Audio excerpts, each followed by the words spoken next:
学好数理化，走遍天下。林正，太阳落山前把这块千镇山石移到后山镇眼，少1寸，扣罚全年口粮，立刻滚出天机宗。他一个毫无灵力的凡人废柴，拿头推吗？摆明了是管事要逼他下山。可不是，上个月体修峰的王师兄贴了3张居礼符，才勉强推了10步。这小子要是能挪动，我当场把这外门广场的青砖吃下去。走遍天下都不怕，老祖宗的真理到哪都管用。胡闹什么疯话！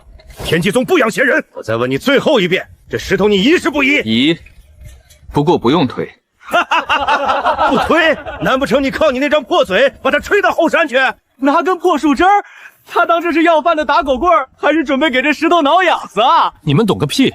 给哥一个支点，哥能撬久整个地球。地球什么球？这凡人不仅是个废物，脑子也彻底坏掉了。当众消息本管事，来人，给我打断他的腿扔出去！都给我睁大眼睛看好了，下面垫着的这块石头叫支点，我手里这根叫动力臂。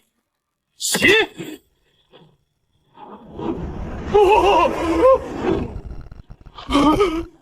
没有灵力，千斤石头飞起来了，这到底是什么妖法？刚才说要吃青砖的，赶紧吃，别逼我喂你。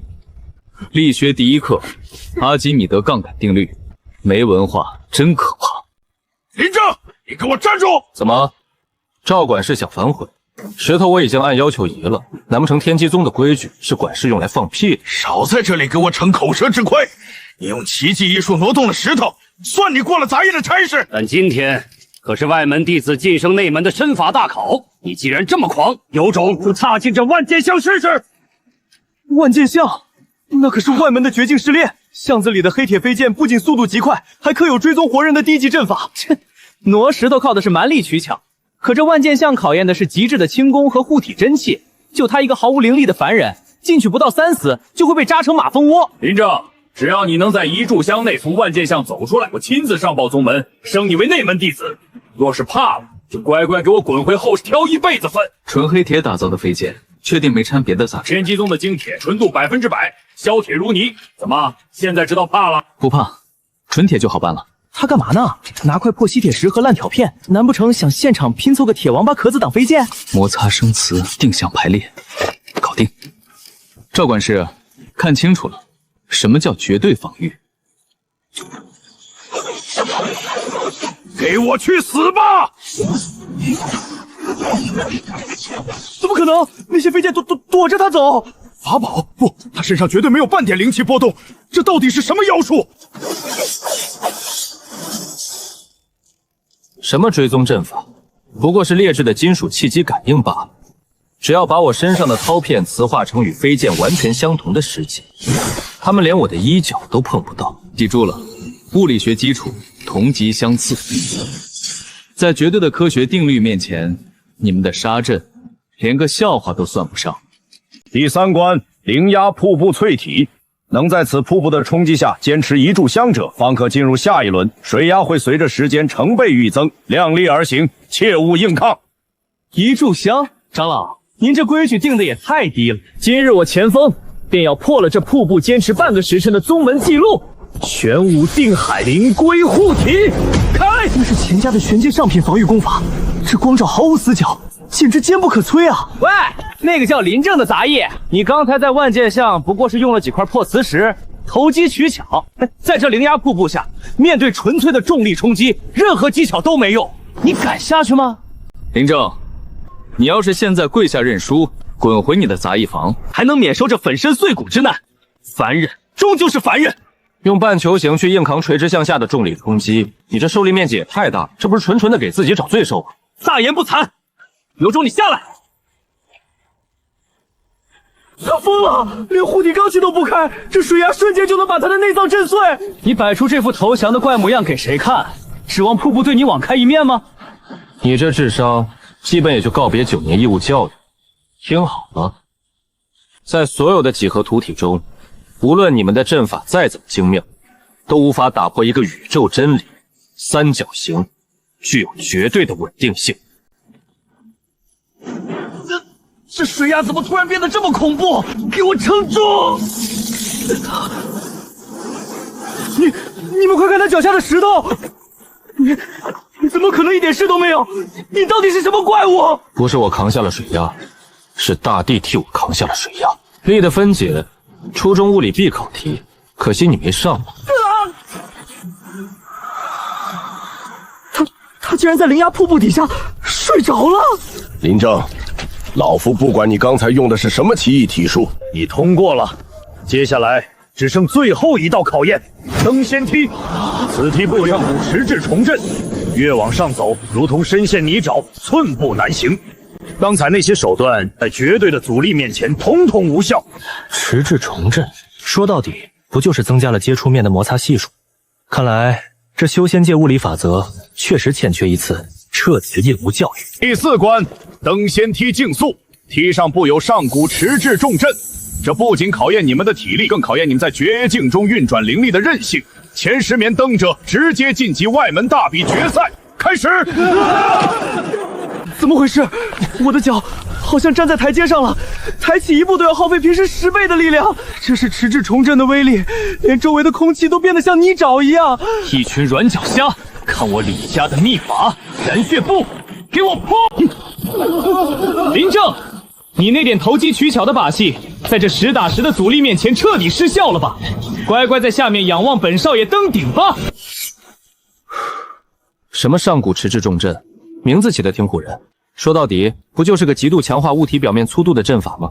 阻力大，那是因为你们在这阵法里，鞋底和台阶之间的摩擦系数缪被放大了成百上千倍。你们越是用力踩，正压力就越大，摩擦力自然也就越恐怖。他在干什么？拿的什么东西？面粉吗？这叫滑石粉，主要成分是硅酸镁。我们杂役平时用来清理打磨法器生锈表面的好东西，今天正好给这所谓的上古阵法抛个光。哈哈哈！滑毒粉、破木板，你以为你是去扫地吗？这阵法连灵力都能凝滞，你指望这点粉末能带你飞上去？飞不上去，但我能滑上去。我靠！他怎么在台阶上滑行？这可是逆着坡度啊！只要消除了摩擦力做副攻，我随便施加一点向前的推力，就能转化为源源不断的动能，这叫越野滑雪。看清楚了！你用了什么高阶飞行辅助？这不可能！同学，克服摩擦力做功是会产生大量热能的。你看你都快自燃吧，我省点精血吧。我的道心，我先走一步。第1名，杂役林正，用时不到半炷香。用滑逼粉破阵，确实有几分小聪明，但在我这毫无死角的乱花迷眼剑阵面前，你再怎么滑，也只有被大卸8块的份儿。毫无死角，看来你对圆的几何属性一无所知啊。林正，你能靠着那些上不了台面的小聪明走到这里，确实让人意外。但在这座方圆不过10丈的擂台上，面对我绝对的剑速和剑气，你没有任何逃跑的空间。接我绝学乱花迷眼剑，给我绞杀！出现了，朗风师兄的成名绝技，这剑网根本毫无死角，一旦被罩住，就算是惊天大道的傀儡也会被切成肉泥。结束了，在绝对的武力覆盖面前，林正那点所谓的物理常识根本没地方施展，他死定了。八里胡哨，杂乱无章。你这剑网的受力角度参差不齐，力量分布极其分散，也配叫毫无死角？今天就教你个初中几何学常识。在这个世界上，最完美的防御结构不是什么玄武灵龟，而是圆。画个圈就想挡住我的剑网，你以为你在玩过家家吗？这怎么可能？我的剑气呢？同圆内，半径处处相等。当你的剑气接触到这个完美圆环的任意一点时，那股破坏力就会顺着相等的半径极其均匀的平摊，分散到整个圆球上。你那点力量被平摊了360度之后，连给我挠痒痒都不够。不可能！我不信什么几何定理，我不信！力学传导，走你！林正一击制敌，夺得外门大比第1名，正晋升内门。林正，你在外门搞的那些奇奇怪怪的把戏，确实有些门道。但这内门可不是靠小聪明就能混下去的。宗门已经给你分配好了去处，炼丹峰。炼丹峰，那可是内门最苦最危险的地方。那群炼丹疯子整天炸炉不说，炼出来的丹药全是带有火毒和丹毒的废丹。上个月刚吃死了一个噬药的杂宗。到了炼丹峰，给那些炼丹天才们好好当烧火童子。若是惹了他们，被塞几颗毒丹，那可是神仙难救。丹毒我看就是群连酸碱平衡都搞不懂的化学顽萌，弄出来的未完全反应的衍性杂质罢了。看来这修仙界的化学课得由我来亲自教了。吃下去，这可是本少爷刚炼出的3阶聚灵丹，能替本少爷试药，是你几辈子修来的福分。司徒少爷，饶命啊！上一个试您丹药的师兄，现在还在床上抽出吐白沫呢。您的丹药里丹毒太重了。愚蠢！所谓是药3分毒，品阶越高的仙丹，半生的丹毒自然越猛烈。只要能突破修为，经脉剧痛几天算得了什么？给我掰开他的嘴，灌下去！慢着。经脉剧痛，口吐白沫，我还以为是什么上古奇毒，搞了半天就是一团没反应完全烈性碱性残渣。你是个什么东西？一个刚从外门爬上来的土包子，仙丹也敢对本少爷的仙丹指手画脚？你懂什么是丹毒吗？丹毒在化学里，这叫 pH 值严重超标，重度碱性烧伤。你们炼丹就知道一味的用猛火提纯，药材里的碱性省物碱全被熬成了高浓度烈碱。吃这种东西，经脉不被烧穿才怪。一派胡言！炼丹乃是沟通天地五行的玄奥大道，什么酸啊碱的，简直是市井风化。没有丹毒，既然你说我的丹药是毒，那你倒是炼出一颗没有丹毒的仙丹给我看看啊！行啊，今天就免费给你们炼丹封上一堂初中化学课。他在干什么？这酸宁草连灵兽都不吃，是炼丹峰最没用的废草。他居然要把废草和司徒师兄的3阶丹药放在一起煮，还用铁锅炼丹？他以为他是在炖酸菜猪肉笋条吗？简直滑天下之大稽！都给我记好笔记。烈性碱性杂质怎么去除？最简单的办法就是加入酸性物质，酸和碱相遇会发生极其剧烈的酸碱中和反应，生成无毒的盐和水，这就是化解所谓丹毒的宇宙真理。出锅。这药香，这光泽，丹体通透，毫无杂质。这是古籍中记载的10成纯度的无瑕丹，不可能，绝对不可能！用铁锅炖废草，怎么可能提算出10成纯度的无瑕仙丹？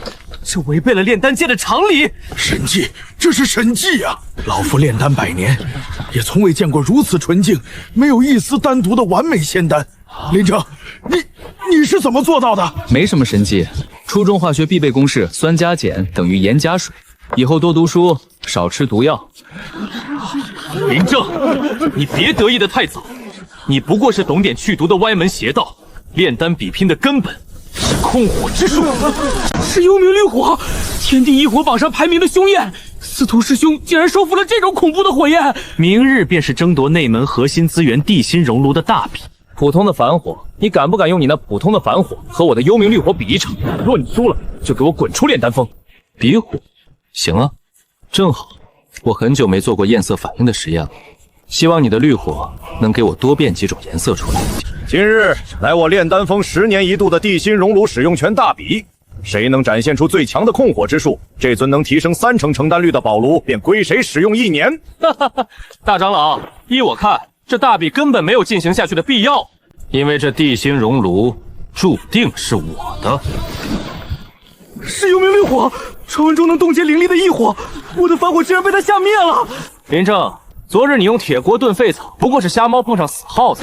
炼丹一道，火种才是王道。今日本少爷就要用这幽冥绿火，把你那点可怜的自信烧成灰烬。你拿什么跟我比？木柴火托剑，他竟然打算用凡间最普通的柴火去对抗天地异火，这小子是来搞笑的吗？林正，你是脑子进水了吗？你这风中残烛般的反火，我只需一丝气息就能将其彻底扑灭。你这破火药要是能赢，我司徒燕的名字倒过来写。火的本质是剧烈的氧化反应，只要能提供足够的热量，烧木头和烧灵气有什么区别？绿色。还有，你真以为你的火是绿色的就高人一等了？在初中化学里，这叫焰色反应。某些金属或者它们的挥发性化合物，在无色火焰中灼烧时，会使火焰呈现出特殊的颜色。你那幽冥绿火常年在古木中燃烧，吸收了大量的铜元素化合物，铜离子在高温下生性跃迁，散发出的光谱刚好是绿色罢了。拿个铜离子的焰色反应当宝贝，也就是骗骗你们这群文盲。胡言乱语！你这是在亵渎神圣的异火，给我死！亵渎！今天我就让你看看什么叫科学的训练。彩神焰！我的天啊，反火竟然变成了七彩神焰！这是神器，这是传说中能炼制九转金丹的七彩琉璃火！不可能，普通的矿石粉末怎么可能改变火焰的本源？你作弊！都说了是焰色反应，电子跃迁不同波长的光罢了。想学啊？交学费我教你啊！神乎其技，化腐朽为神器，能将反火操纵至七彩之境，这等控火造伪，老夫生平仅见。林正胜，地心熔炉为林正使用。你就是那个靠耍杂技赢了司徒院的林正，听说你很狂，可惜是白羽人，他手里拿的难道就是传闻中连虎山大阵都能劈开一道缝的千年玄铁剑？林正，你那些糊弄炼丹峰的定制焰火杂技确实好看，但在修仙界，绝对的杀伐之力才是根本。看见了吗？这千年玄铁乃是取深海寒矿，经剑修峰长老耗费10年灵火捶打而成。削铁如泥，吹毛断发，你拿什么跟我比？你那烧火的棍子，连让我出剑的资格都没有。硬度确实不低，切口呈现粗糙的晶体颗粒状，这不就是含碳量超别的生铁吗？千年玄铁，10年捶打。你们剑修峰的长老怕不是个铁匠铺的学徒吧？碳含量那么高，硬是硬了，但脆的跟玻璃一样，这玩意儿也配叫剑？狂妄！你个杂役出身的土包子，竟敢侮辱我剑修峰的至宝！既然你这么懂，那你倒是拿出一把能挡住我玄铁剑的兵器来。若是拿不出，今日我就斩了你这不知天高地厚的舌头。兵器，行啊，正好我缺把切菜的刀，今天就现场给你打一把。他疯了吗？用生锈的废铁去对抗千年玄铁，那些铁锈碰一下就碎了。都看好了，炼钢的第一步是去除氧化铁，这些铁锈的本质是磷化提。当高温下的木炭与磷化提相遇，会发生极其剧烈的氧化还原反应。木炭中的碳元素会夺走氧化气中的氧，生成2氧化碳气体排出，而留下来的就是纯度极高的铁。装神弄鬼，就算你提存了废铁，反铁也绝对挡不住我的玄铁。反铁当然挡不住，但接下来这一步叫淬火断钢。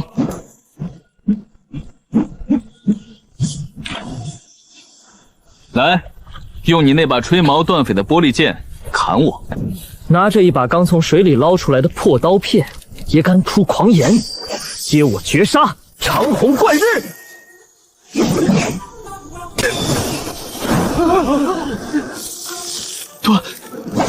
断了！我的千年玄铁剑被一把生锈废铁打出的破刀斩断了。早就说了，含碳量过高就是生品，脆度极大，遇到瞬间的强力侧向冲击，直接淬断。连含碳量和韧性的比例都搞不懂，这就叫百炼成钢。好一把百棒钢刀！白玉晨那种依赖外物的剑修，本就是个笑话。我乃体修峰首座，修炼金刚不坏之躯，我的肉体免疫一切利器劈砍。林正，你的刀够利，但你敢砍我一刀试试吗？免疫外壳劈卡，有意思。看来这修仙界还缺一堂关于动量守恒的物理课。我乃体修首座大弟子泰山。林正，你那把切菜的钢刀确实够力，斩得断生铁，但绝对斩不破我这大成的金刚不坏之躯。是泰山师兄，他的肉身已经练到了外邪不侵、万法不破的境界。昨天有3个剑修同时拿剑砍他，连他的一根汗毛都没伤到，剑刃全卷了。这下林正踢到实心踢板了，打不破泰山师兄的防御，累也能把他活活累死。林正，我站在这里不闪不避，任你攻击3招。若是你能让我退后半步，就算我输。极度坚硬，外壳没有任何形变空间，这不就是完美的绝对钢体吗？太难得了。什么狗屁钢体，你到底打不打？硬壳王八打，不过对付你这种硬壳王八，用刀砍太费劲。我给你看个好玩的玩具。他捏铁球干什么？难道想用铁球砸死泰山师兄？这和用刀砍有什么区别？泰山师兄是吧？站稳了，千万别动。拿几个铁疙瘩碰我，你就算拿千斤巨锤砸，我也毫发无伤。知道在物理学中这叫什么吗？这叫牛顿摆。你们体修一味追求外壳的坚硬，却忽略了一个致命的宇宙真理——动量守恒定律。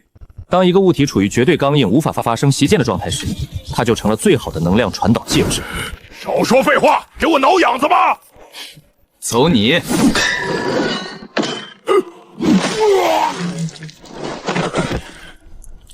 没破防，泰山师兄的铠甲连一丝划痕都没有。可是他的内脏被震碎了，这是什么邪术？隔山打牛！外壳越硬，弹性碰撞的动能传递就越完美。防弹衣里面还得垫个缓冲层呢，全是硬扛，你不吐血谁吐血？记住了，打败魔法永远是物理学。天雷异象，是内门第一天导，是掌控雷电的雷修，雷武技术关了。林正，你用诡计伤我同门，今日我便代表天机宗，用这万道狂雷将你轰成飞灰。在绝对的雷霆面前，你那点凡人的小聪明救不了你。高压雷电，纯天然不污染的庞大电能，想劈我？刚好我最近正愁没地方充电。法拉第电磁斩刃定律，了解一下。林正，你能击败剑修和体修，确实有些手段，但在我这至刚至阳的天地雷电面前，任何物理防御都如同虚竹，雷电无孔不入，瞬间焚毁一切。是雷师兄的绝杀大阵，他竟然连万雷天牢引都用出来了，这可是能把一座山头直接劈成飞灰的技术啊！快退！雷电无眼，一旦被波及，连灵魂都会被电得灰飞烟灭。林正这次绝对死定了。林正，借你们的破铜烂铁一用。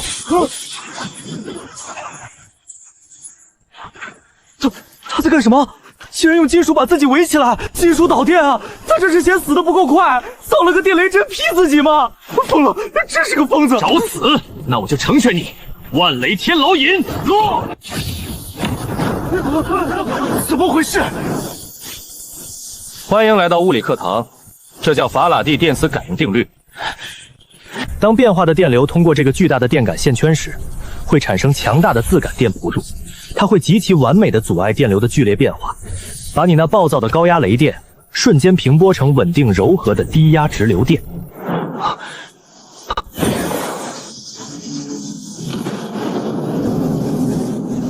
不可能，我的本命狂雷怎么可能变成你给阵法充能的养料？我不信！给我死！给我死啊！喂，上面的那位充电爪怎么没电了？电压不够啊！你到底行不行？再来点，阵法充了80%。我，连个变压器都不如，这雷修拉胯。这护山大阵的能量竟然溢出了！林正，你到底干了什么？不好，大阵能量过载，竟然提前冲开了上古万物秘境的封印，秘境已经开启，远古遗宝与生死危险并存。林正，既然这秘境是你弄开的，你必须带队进入。未知的生态圈，未知的物种，太好了！这下我的生物和热力学实验终于有活体素材了。走吧，去给秘境里的远古土著们送一波9年义务教育。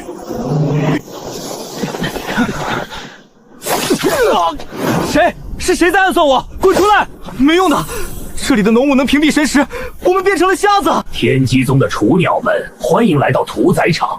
我们乃是上古影修一脉，在这遮天迷雾中，我们能与雾气完全无为体，做到绝对的隐身。你们就乖乖当我们的猎物吧。看不见敌人，神识也没用，这根本没法打。难道我们要被这群隐形的恶鬼活活耗死在这里吗？绝对隐身，不过是利用功法，把身体的折射率调整的和周围的浓雾一样罢了。光线穿过你们的身体不发生偏转，视觉上确实隐形了。少在那胡言乱语，死到临头还敢嘴硬，我先拿你开刀。但隐形不代表消失，只要你们还有实体，就会吸收热量。今天林老师教你们一堂基础光学课。他在干什么？凝聚这么大的水球，算给这些隐身怪物洗澡吗？洗澡？不，我打算给他们做个烧烤。这玩意儿在物理学上叫掏物镜。你弄出这么刺眼的光点干什么？这能伤到我吗？公元前212年，阿格米德利用镜子聚光烧毁了罗马舰队。在物理学中，当光线被无限聚焦于一点时，它产生的高温足以融化钢铁，更何况是你们这群穿着衣服的虫子！给我烧！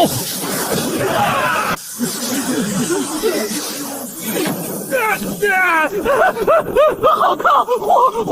我的衣服着火了！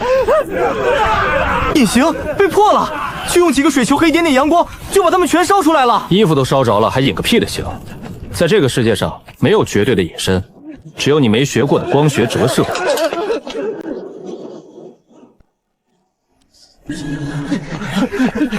是灵宝，我们发财了！快御剑升空！这毒虫数量太多了，沾上一口必死无疑。是上古净空大阵，秘境规则压制了所有御空法术，完了，只能等死了。御剑需要灵力，谁告诉你们飞上天必须靠法术的？都给我把火镯子掏出来！老子今天带你们做一回修仙界的热气球！飞啊！快给我飞起来啊！没用的，这万物秘境的上空可有远古净空大阵，它能强行切断一切与飞行有关的灵力运转。法宝废了，轻功也废了，我们今天全都要变成这些虫子的口粮了！都别嚎了，想活命的，立刻把周围坚韧的青藤给我扯断！能站人的，变成一个能站人的大网兜，快！林正师弟，都死到临头了，你编网兜干什么？难道想用网兜把这些虫子全装起来吗？装你个头！老子带你们上天！上天？净空大阵压制了一切灵力飞行，连元婴期长老来了也得靠2条腿走路，你怎么带我们上天？净空大阵那玩意儿禁的只是你们修仙界的灵力，它能管得住牛顿，还是能管得住阿基米德？初中物理热学基础，热胀冷缩。当丝绸内部的空气被剧烈加热，气体分子运动加急，体积瞬间膨胀，内部气体体积变大，密度就会急剧减小。当内部热空气的密度远远低于外部冷空气时，就会产生极其庞大的向上阻力。发什么呆？还不快滚进来！死定了！飞起来了！我们真的飞起来了！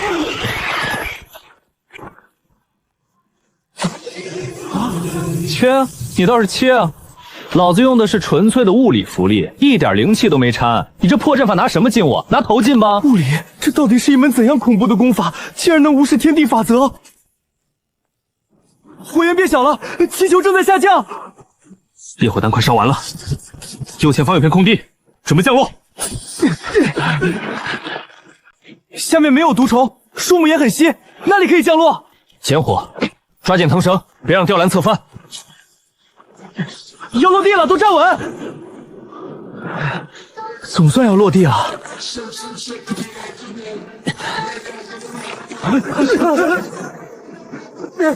救命！他在吸我的血！脚疼，给我断！再生，它被不仅不死，还能分裂。用火烧，木为火，给我烧成灰！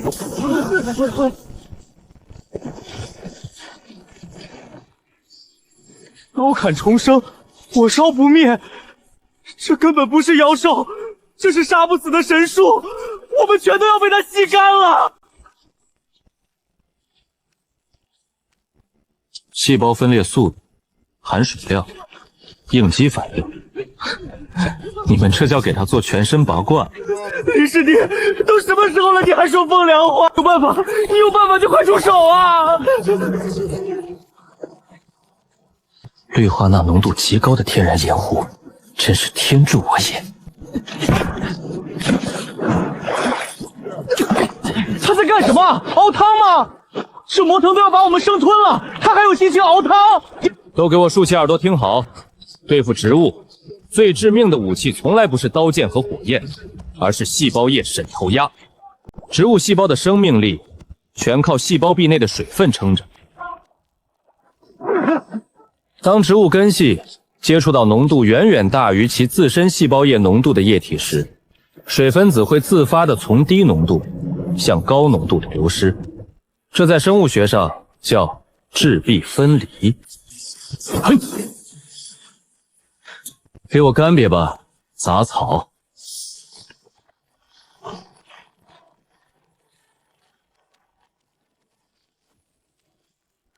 死了！刀砍不死，火烧不灭的魔藤被一锅盐水给咸死了。智障分离，这到底是什么恐怖的神通？杀人不见血，连树都不放过。这是什么味道？有些发酵的酸味，又透着一股奇怪的咸香。莫非是某种能致幻的上古毒气？大家快屏住呼吸！毒气？你们这群修仙的真是不食人间烟火。这特么明明是黄豆发酵的纯正酱香味。走，前面是一座远古时期的酱油作坊，我倒要看看这修仙界的老祖宗酿的酱油纯度合不合格。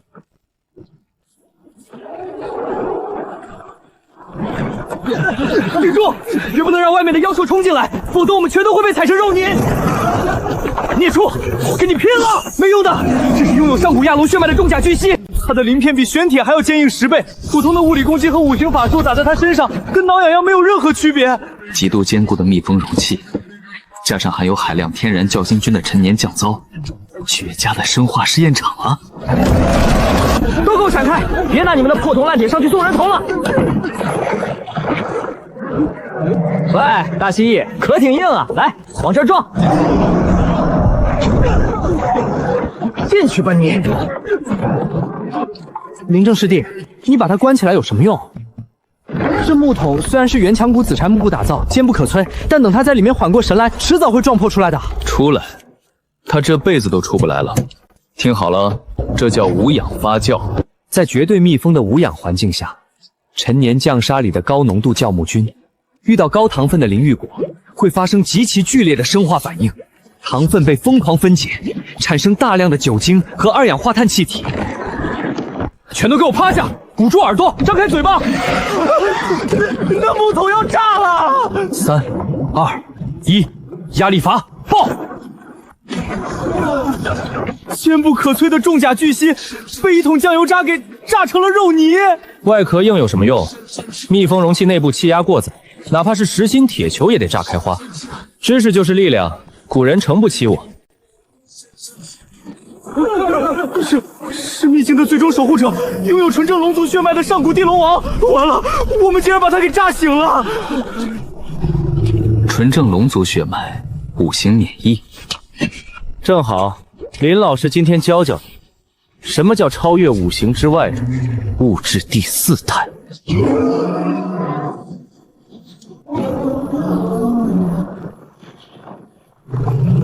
别退，退就是死！接5行绝杀阵。没用的，他体内流淌着上古龙族血脉，天生免疫一切5行法术，物理劈砍更是连给他挠痒痒都不配，这根本就是个没有弱点的怪物。林正师弟，你在干什么？都这个时候了，你还在缠铁管？5行免疫，那是因为你们修仙界的认知还停留在最原始的固体、液体、气体这3种物质形态上。下水道的甲烷气体作为初级推力，厚重铜箍绕成的特斯拉线圈作为高频声工器。今天林老师就给这头没见过世面的大龙大蜥蜴科普一下什么是超越5行的物质第4态。掌气喷射，高压电簧，给我起！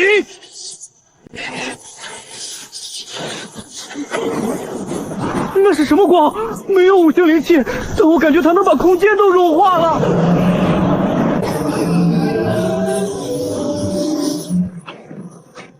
没文化真可怕。等离子体，这叫物质第4态。等离子体，原子，连原子都被打碎了，你拿什么免疫？林正师兄，这难道就是传说中能掌控整个万物秘境的秘境核心？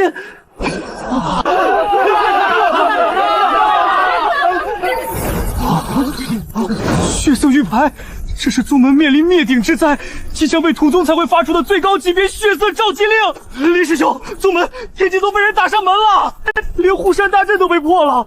看来修仙界的文盲不止这一处。走，回宗门，给这群不知死活的东西补一堂终极物理课。不，断龙石落下，生路已绝。魔宗，这是要将我天机彻底困死在这里啊！众长老听令，随我一起推，就算灵力耗尽，也要给弟子们推开一条生路。推不动，连5位金丹期长老联手都推不动。这巨石重于万吨，除非元婴大能降临，否则根本不可能撼动。我们逃不掉了。大长老，别白费力气了，力的方向和作用点都不对，你们就算把真气全耗干，这石头也不会挪动分毫。林正，你总算回来了，但没用的，这是万钧重的晨星铁，纯粹的重量压制，人力根本不可为啊！人力不可为，那就是因为你们修仙界根本不懂什么叫机械效应。林师兄，在干什么？都这个时候了，他拿几个破木头轮子能有什么用？这玩意儿在物理学中叫滑轮组，定滑轮改变力的方向，动滑轮负责省力。就靠这几块木轮绕上绳子，就能拉起万钧巨石。林正，这简直是天方夜谭。过来，那个谁，叫瘦猴是吧？过来。林师兄，我连引气入体都没做到，力气比凡人还小，我能帮上什么忙？握紧绳子，往后拉。林正，现在可不是胡闹的时候。5位长老都推不动的石头，你让一个毫无修为的杂役去拉？拉！我举起了万钧巨石，我难道是天生神力？一介毫无灵力的凡人，只用几块木轮和绳子就拉起了万钧断龙石，这怎么可能？有什么不可能的？根据滑轮组受力公式，承重绳子段数越多越省力。我用了8段绳子承重，所需的拉力只有巨石重力的1/8。这点重量，在经典力学的杠杆与滑轮效解地面前，只是一个可以被无限稀释的数字。通道一开，全宗听令，立刻撤出千绝谷。天机宗的余孽竟然能破了本座的断龙石，不过一座修马虚体的天魔幻音，无视一切物质防御，直击灵魂。你们就在这极乐魔音中七窍流血而死吧！高频声波武器，既然你喜欢玩频率，那林老师就用共振抵消和声波干涉，给你放一首摇滚乐。不行，这魔音根本挡不住，它能穿透我们的防御灵力，直接在我们的识海和内脏里产生震荡，我的经脉要被震断了。林正，快退！这声音能够引发灵力共振，物质防御在他面前犹如纸糊，根本防无可防啊！本座天魔幻音乃是无形之至，无孔不入。今日本座就要用这无上魔音，将你们的骨头和灵魂一起震成齑粉。无形之至，防无可防，说的挺玄乎，搞了半天不就是一段半幅极大、能量极高的高频机械纵波吗？死到临头还满口疯话，给本座对！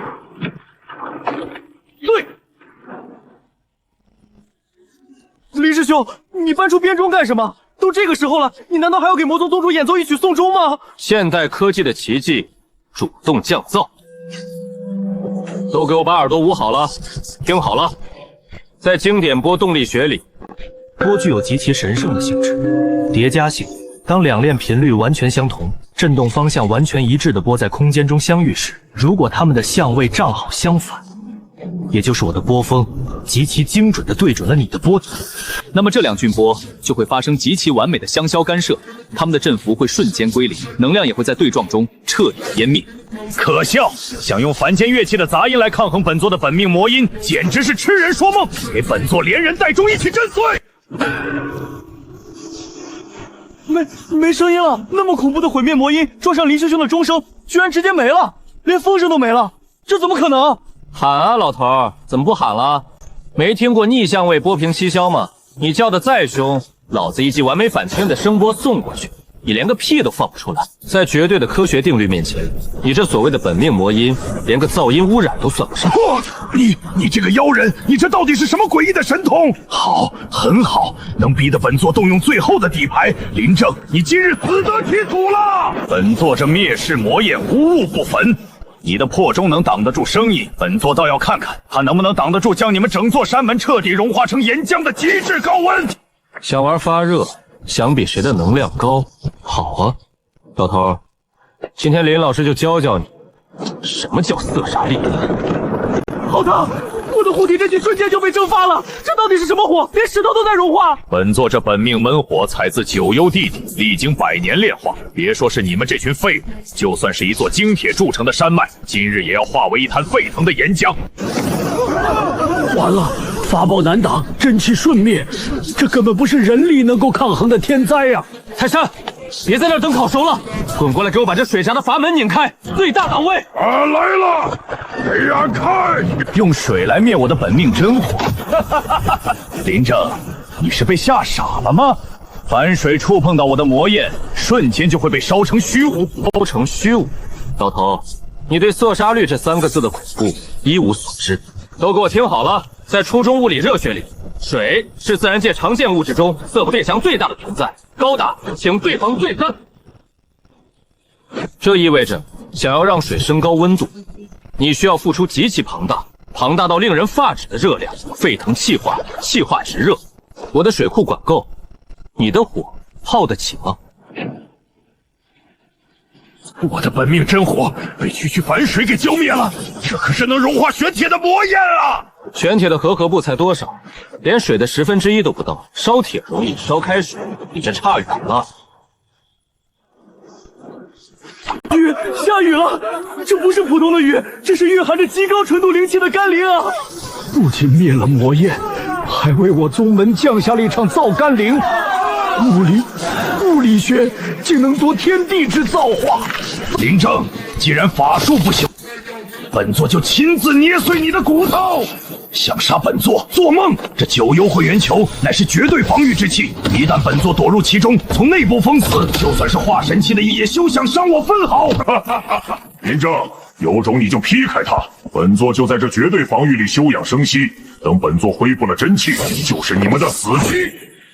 内部绝对密封的空心球体，老头，你听说过马德堡球球实验吗？去，给我把宗门里所有能烧火的东西搬过来。今天林老师教你们一堂极其崩的流体力学课，标准大气压强。不行，这深海陨金乃是天地间极为罕见的坚固材料，这圆球浑然一体，阵法相连，老夫的剑气根本无法穿透分毫。嘿嘿嘿，太上长老，别白费力气了。本座这法器乃是绝对防御，无坚不摧。只要本座在里面闭关休养3天3夜，等真气完全恢复，就是你们天机宗彻底覆灭之时，你们就在外面绝望的等着吧。太可恨了！难道就眼睁睁看着魔头在里面恢复实力吗？等他出来，我们谁也挡不住他呀！绝对防御，老头，你是不是觉得躲在密封的铁壳子里就绝对安全？火修弟子听令，把广场上所有能烧的木材全给我堆到这铁球下面，浇上猛火油。用凡火烤本座，林正，你真是黔驴技穷了。这深海陨金耐高温到了极致，这点火连给本座暖炉都不配。我当然知道烧不化，深海陨金导热性极佳，我要的只是让球体内部的空气升温而已。听好了，根据理想气体定律，在体积恒定的情况下，温度急速升高，气体分子运动加剧，内部气压会瞬间飙升。为了保持气压平衡，球体内部膨胀的高温空气正顺着那个微小的聚气阵眼疯狂向外逃逸，这叫排气。排气完毕，彻底密封。水修听令，给我用最冰的水全力浇灌它，急速冷却。温度骤降，内部残存的少量空气迅速收缩，但因为阵眼已经被封死，外部的空气根本进不去。此时此刻，球体内部已经接近真空状态，而在它的外部是标准大气压强，那相当于每1平方米的面积上压着整整10吨的重物，这就是大自然最纯粹的重压。怎么回事？怎么回事？这铁壳为什么在往里缩？空间越来越小了，本座要被挤扁了！救命！放我出去！别压了！我的武则令不要碎了！我投降！本座投降了！投降？早点出来不就好了吗？非要体验一把17世纪的马德堡琼球实验？这修仙界的炼体师连抗压结构都不会做，还敢吹绝对防御？废物！连一个凡人都解决不了，留你何用？既然这片天地如此无能，那便连同这个宗门一起从世间彻底抹除吧！魔神降临，那是足以摧毁山川星辰的灭世死光，我们彻底完了。足以摧毁星辰的能量，好啊，好得很。那就让这位远古土著看看，在宇宙第一铁律能量守恒定律面前，你的死光究竟会打在谁的脸上？蝼蚁们，能得本座燃烧万年寿命，你们足以自傲了。今日本座便祭出这足以洞穿星球的灭世紫光，让这方天地为本座陪葬。洞穿星球的能量，这已经不是法术了，这是天罚。我们拿什么挡？整个天机宗都会被彻底抹除的。天地浩劫，哪怕是护宗大阵全开，在这等宗毁灭面前，也撑不过半息时间。谢修风听令。把你们库房里所有打磨的极为光滑的玄武金刚盾，甚至是食堂里光可见目的巨大金属锅盖，全给我搬出来！